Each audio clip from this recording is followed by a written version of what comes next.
Comment ça être là? Bien. Bienvenue, chers participants de COCHUM, troubles concomitants. Je m'appelle Philippe Vincent. Je suis pharmacien à l'Institut universitaire en santé mentale de Montréal depuis 18 ans, lundi, ça en fait 18 ans. J'en ai vu toutes les sortes, comme ceux qui ont travaillé depuis autant de temps dans des hôpitaux où on soigne les gens qui sont atteints de troubles de santé mentale et qui consomment également des substances.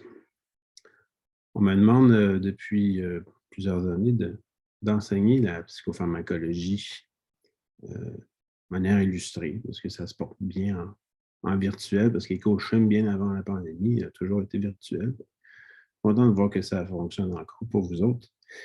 Ça fait longtemps que je ne vous ai pas vu. Ça va me faire plaisir de vous voir ce mardi. Alors, la neuropsychopharmacologie illustrée par Philippe Vincent. C'est parti.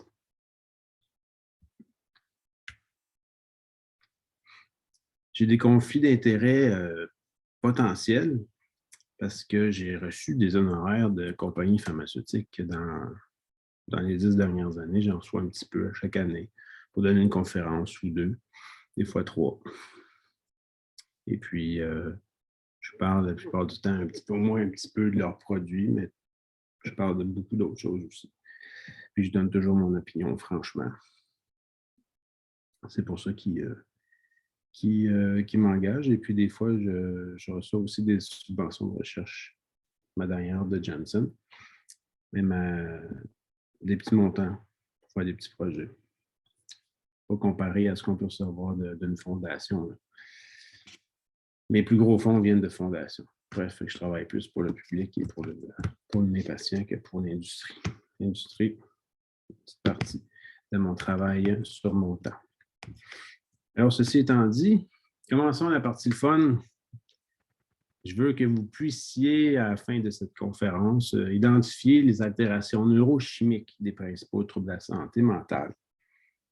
On va faire ça comment? En comprenant aussi les mécanismes d'action des 4 classes de psychotropes. À toute fin, je vais vous demander d'associer les 10 principaux psychotropes aux troubles qu'ils traitent. Okay? Fait qu'aujourd'hui, objectif 10 psychotropes, comment ils marchent et on les donne à quel type de maladie mentale. Qu'est-ce que la conscience? Commençons par un petit éditorial. Pour moi, pharmacien, biochimiste, apothicaire, je suis dans le concret là, quand que je pense à la manière de traiter un problème de santé mentale. Étant peut-être un problème de la conscience aussi, ou si la conscience est la finalité des fonctions de la psyché et des fonctions de l'instinct, eh bien, s'il y a des altérations dans l'instinct, dans la psyché, eh bien, il y a des altérations dans la conscience. Mais tout ça est une boucle aussi parce que la conscience, on l'a définie de manière très, très biologique, c'est des réseaux de neurones qui se parlent en même temps et qui se déclenchent en même temps. Ça crée un moment qui peut s'appeler la conscience. Et la conscience est remplie de toutes les fonctions de tous ces neurones-là qui sont déclenchés en même temps. Et donc, beaucoup provient du cortex visuel. Il est très, très actif, le cortex visuel. Et beaucoup de notre conscience vient du cortex visuel. Mais donc, et ces choses-là sont branchées sur tout le corps. Évidemment, ça fonctionne. Ça se parle.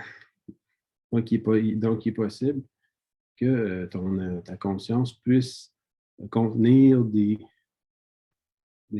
informations qui sont normalement peut-être plus du côté de l'instinct ou des émotions très, très fortes ou des comportements très, très, très, très, très, très animaux. Tu sais, le chien de Pavlov ou les rats qui peuvent manger autant de sucre, qui peuvent jusqu'à temps qu'ils deviennent obèses ou autant de cocaïne, jusqu'à temps qu'ils se tuent. Il y a une partie de nous là, qui répond au plaisir aussi. Ça peut, à un moment donné, faire partie de la conscience.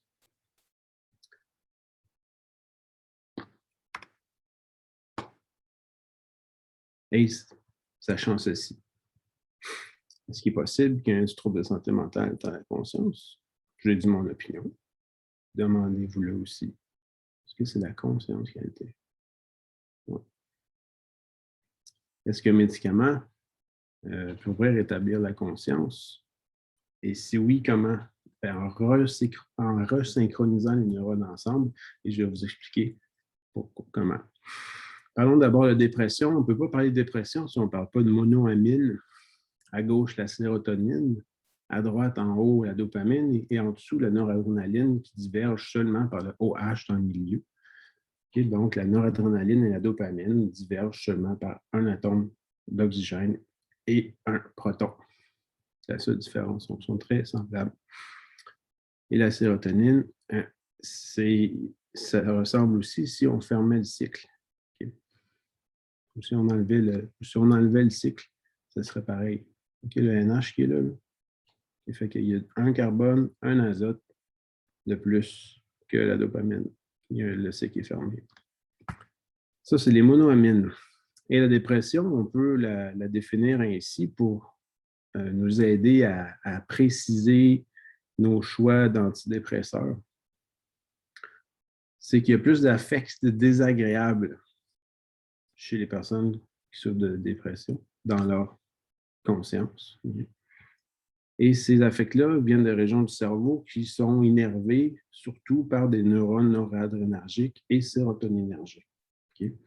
Et ces régions du cerveau-là vont provoquer dans la psyché de la culpabilité, du dégoût, du sentiment de vide, de la peur, l'anxiété, l'hostilité, l'irritabilité, puis l'état isolé, se sentir tout seul, se sentir isolé. Donc, la dépression, plus d'affects désagréables ou moins d'affects agréables, moins de joie. C'est un des symptômes forts, la dépression. Moins de joie, moins de plaisir, le désintéressement, ça ne me tente plus de manger, ça ne goûte rien. Ça ne me tente plus de m'habiller, c'est plate. Ça ne me tente plus de me laver. Ça ne me tente plus de me faire à manger puis voir mes amis. Et ça, c'est régi par la dopamine et la noradrénaline aussi. Donc, on va remarquer que la noradrénaline, c'est important en dépression. La dopamine est importante pour ce qui est joie, plaisir, énergie. Okay? Et la sérotonine, on est plus dans l'affect. Okay? Anxiété, hostilité, irritabilité, culpabilité. Et puis, bien sûr, ben, la tristesse est là aussi. Donc, pour l'illustrer, à gauche, humeur dépressive. On voit les voies neuronales sérotoninergiques. Sans cacheter, ça veut dire sérotonine. NE, norepinéphrine et DA, dopamine. C'est une image qui était en anglais. Et on voit où ça va. Ça va dans le cortex préfrontal, ventromédial. En milieu du cerveau, c'est plié, là, c'est comme là.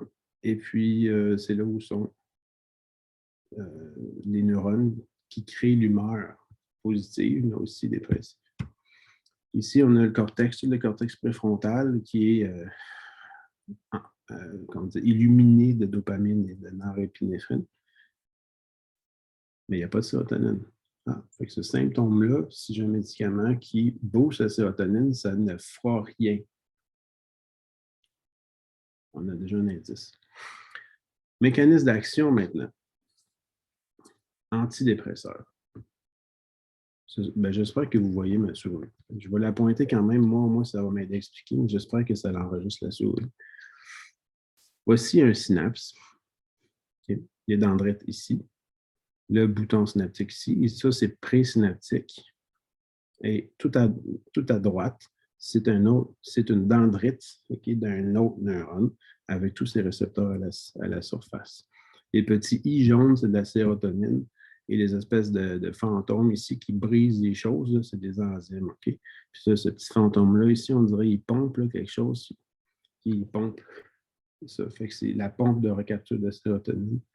Et les éclairs, c'est le nombre d'influx électriques que ça fait à la seconde. Et là, on pourrait dire qu'il y a 2 influx à la milliseconde ou 2000 à la milliseconde. J'ai oublié c'est quoi la grosseur, mais on calcule ça en millisecondes. Ça va vite. Donc, il y a des récepteurs ici sur les dendrites et il y a des récepteurs sur la poste synaptique aussi. Comment fonctionnent les médicaments? Eh bien, on reconnaît ici la pilule de Prozac à gauche dans l'arbre dendritique. Et il y en a une à droite aussi sur la pompe de recapture de la sérotonine. Fait que toutes les pompes sont bloquées. Vous voyez, il y a un petit rond rouge avec une barre. Sont bloquées par le Prozac. Donc, on a beaucoup de sérotonine qui s'accumule à gauche et la sérotonine qui s'accumule à droite. Et ça tombe bien parce que il faut qu'il y ait la sérotonine qui s'accumule aux deux endroits pour que ça fonctionne, l'antidépresseur. Okay? À gauche, la sérotonine va faire en sorte que le neurone va se mettre à décharger plus vite. Et à droite, ben, le message va être plus fort vers le prochain neurone. Donc, on a vu que l'antidépresseur fait son effet aux deux endroits. Et le premier effet, c'est à gauche dans l'arbre, dans l'optique, et l'effet à droite est retardé un peu dans le temps, à peu près 2 semaines. Et ça fait ça avec la noradrénaline aussi, le mécanisme plus simple que ça. C'est même plus simple. Comme ça fait la même chose. Donc, les antidépresseurs comme classe, qu'est-ce que ça fait? Ça augmente l'efficacité des monoamines. Et c'est une action que les monoamines font déjà. Okay? C'est juste que ça les augmente d'une certaine façon dans le cerveau, partout dans le cerveau, pour empêcher leur dégradation, augmenter leur durée d'action, puis augmenter leur libération. Donc, il y en a plus. Ça, c'est tous des phénomènes microbiologiques là, dans les neurones. Physiologiquement, ça rétablit le fonctionnement normal des ondes qui sont responsables des affects positifs et négatifs. Okay? Fait que j'en ai montré 2 en exemple tantôt, les ondes. Donc, ça rétablit le fonctionnement normal dans le cortex préfrontal, dans le cortex ventromédial, qui était là où j'avais des émotions plates et où il n'y avait pas assez d'activation, fait que je n'étais pas capable de ressentir du plaisir. Fait que ça rebalance les signaux dans ces zones-là du cerveau, puis il y en a plein. Hein, fait que des fois, ça ne rebalance pas pareil dans chacune des régions.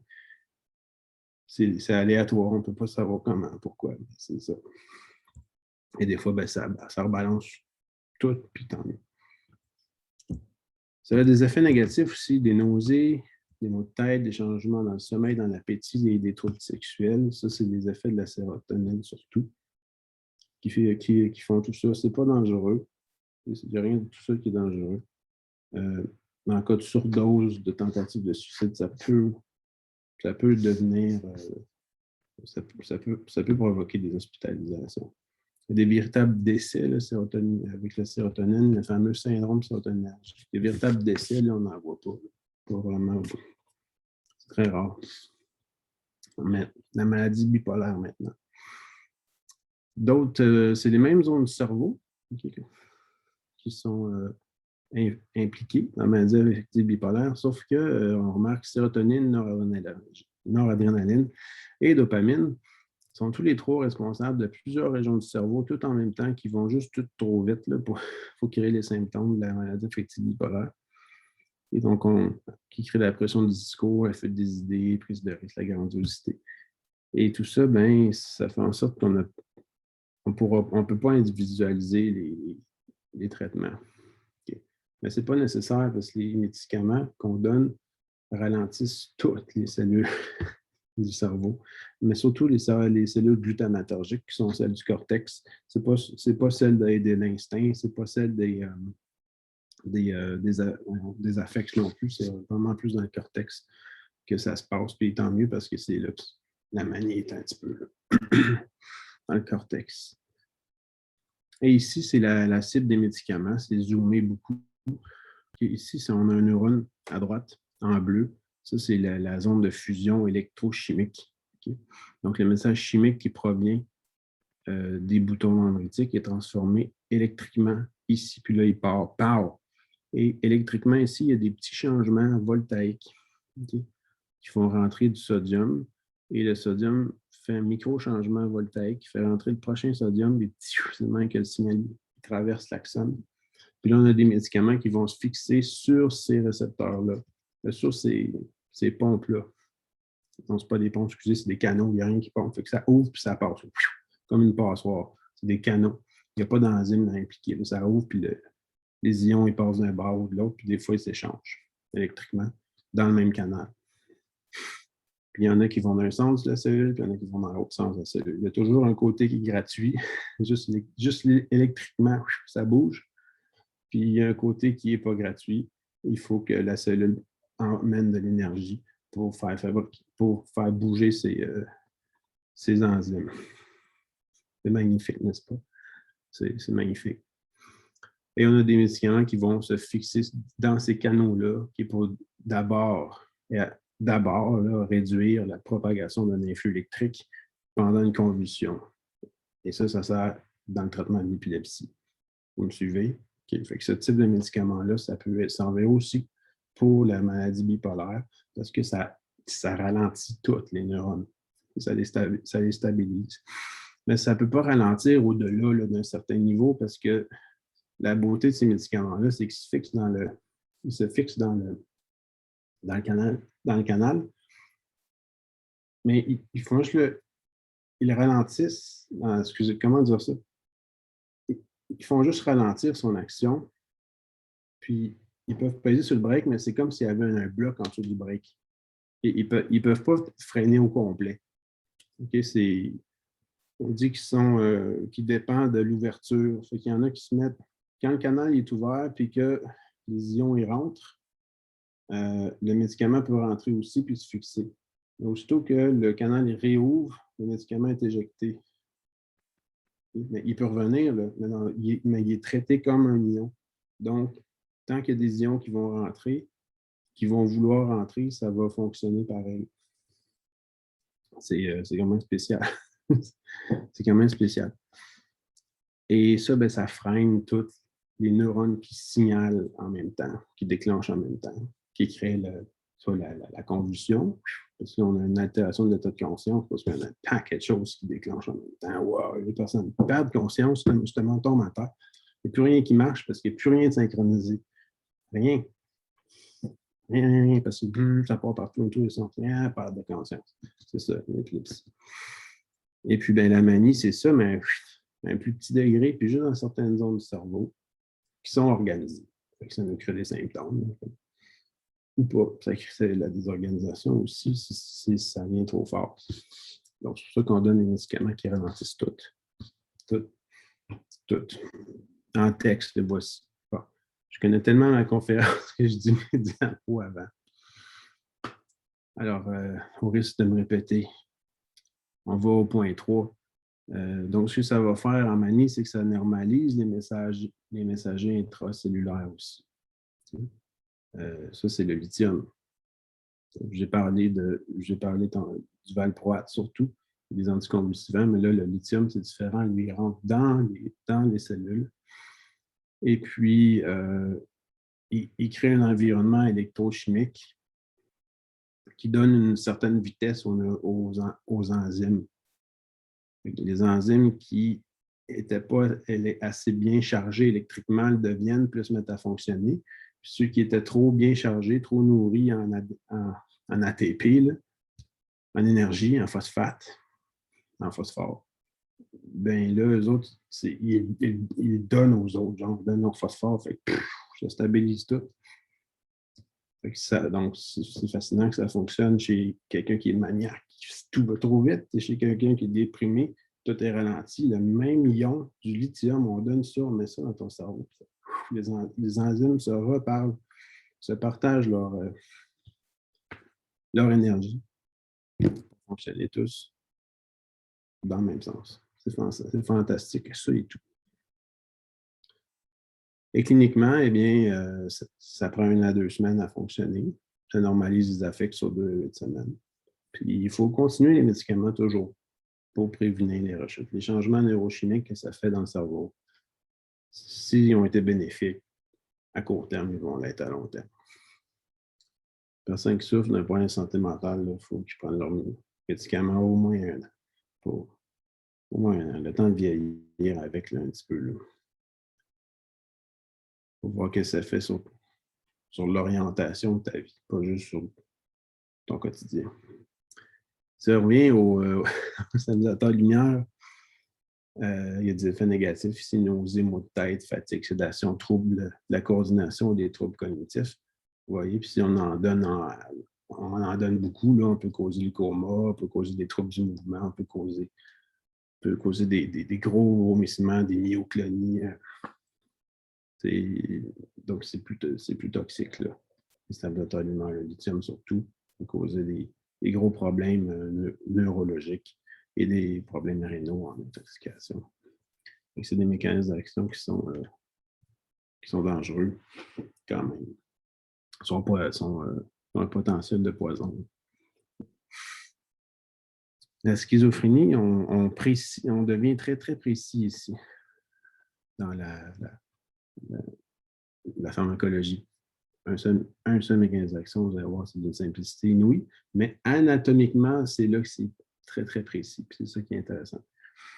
On peut définir la psychose comme étant une vitesse accélérée du neurone de la voie mésolimbique, en fait, des neurones de la voie mésolimbique qui sont dopaminergiques. Une fois rendu dans le striatum, c'est dans le striatum que ça... Ici, là, ça, c'est le striatum. On zoome ici, mon synapse est là. Ma dopamine est en bleu. Ici, je suis en post-synaptique. Les récepteurs dopaminergiques des deux sont en vert ici. Et l'antipsychotique, qui a la forme pour rentrer dedans, ici, sont fixés. Voilà. Et mon antipsychotique, c'est la petite boule ici qui se fixe dedans et qui empêche l'efficacité de la dopamine. Ici, ils occupent toutes, mais c'est juste une image pour montrer, parce qu'il ne faut jamais toutes les occuper, parce que sinon, ce n'est pas compatible avec la vie. À 80% d'occupation, les patients ont des réactions extrapyramidales, peu importe les médicaments que tu leur donnes. Qu'en surdose de clozapine, il faut y avoir 80% aussi d'occupés, puis pour avoir des réactions extrapyramidales, ou avec 5 mg d'aldol.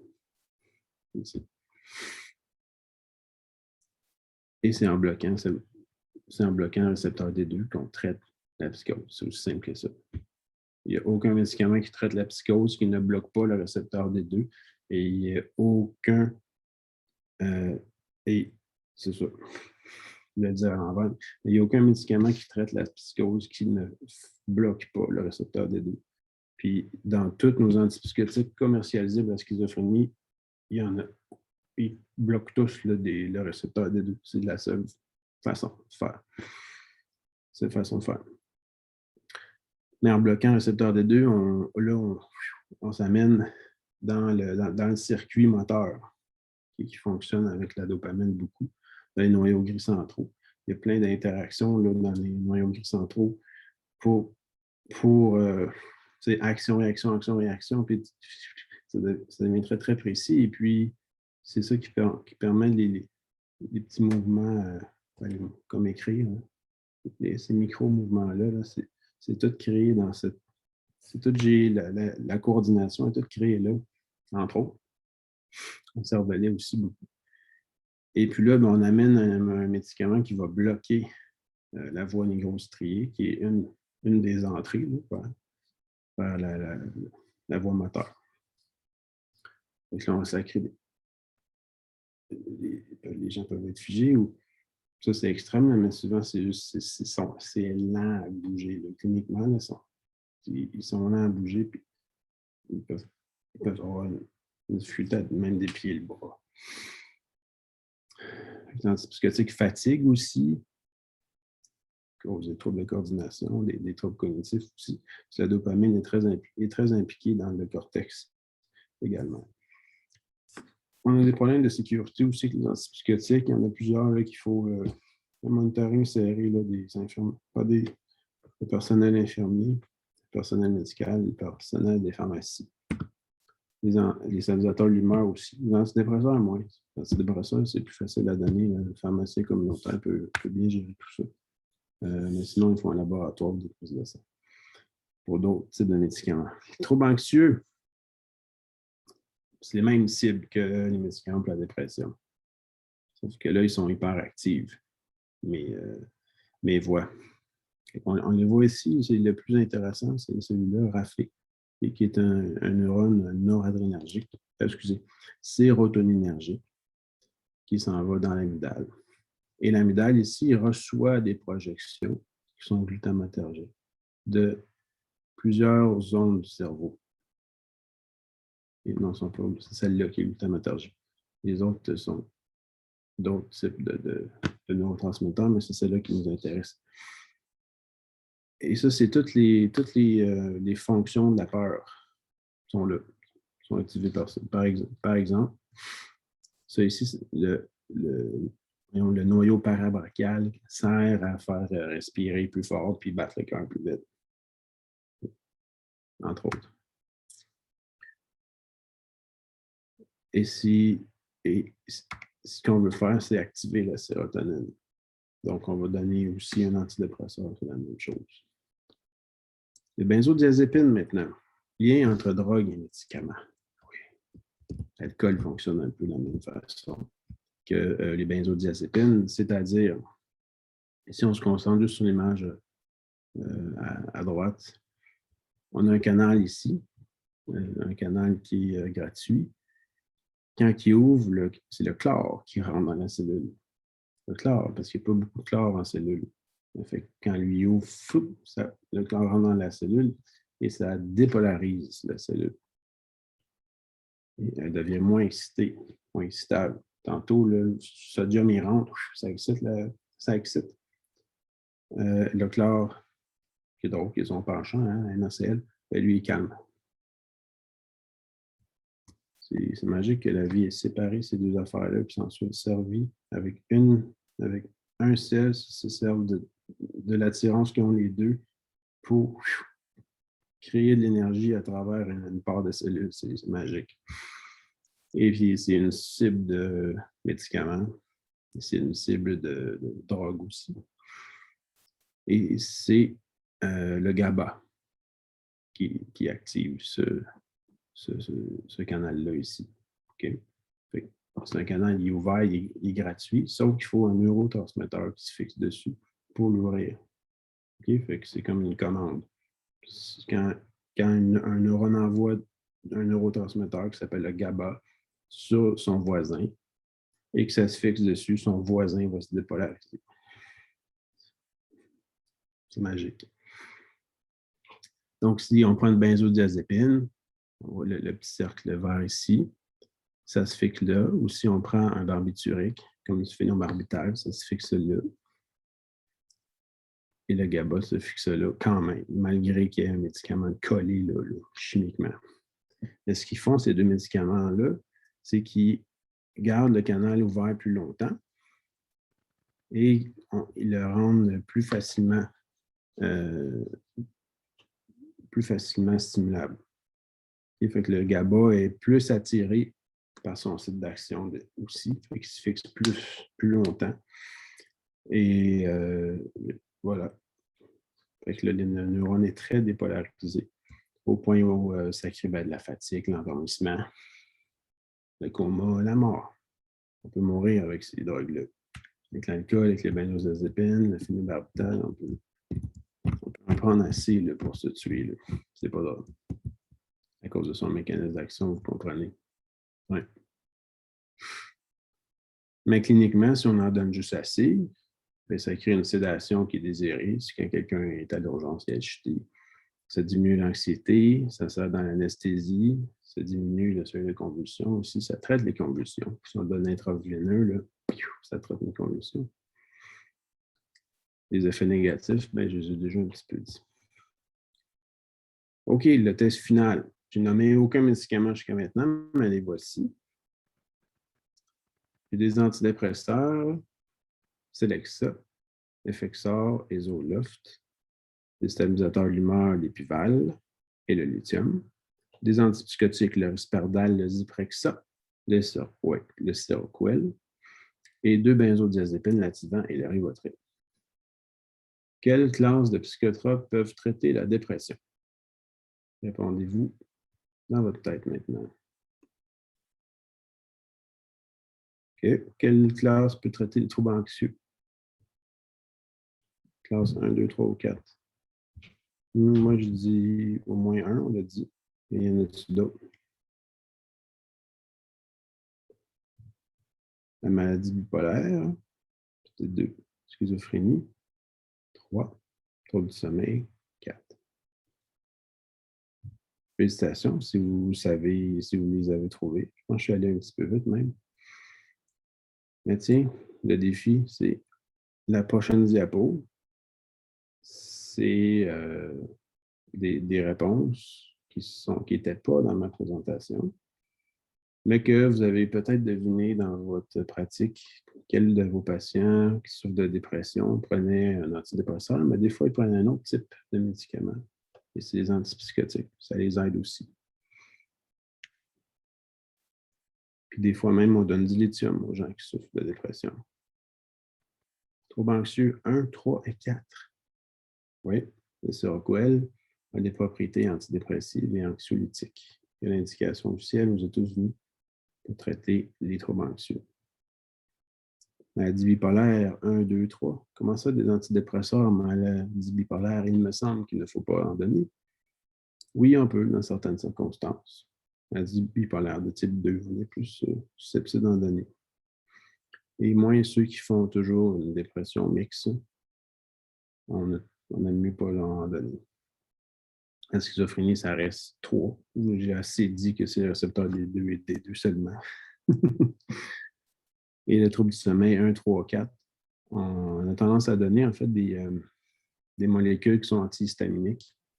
Et s'il y a des antidépresseurs tricycliques de première génération qui sont très antihistaminiques, il y a des antipsychotiques aussi qui sont antihistaminiques, Zyprexa, Seroquel, qui sont très antihistaminiques. Et qu'on les donne à petite dose, c'est l'effet principal qui est ressenti.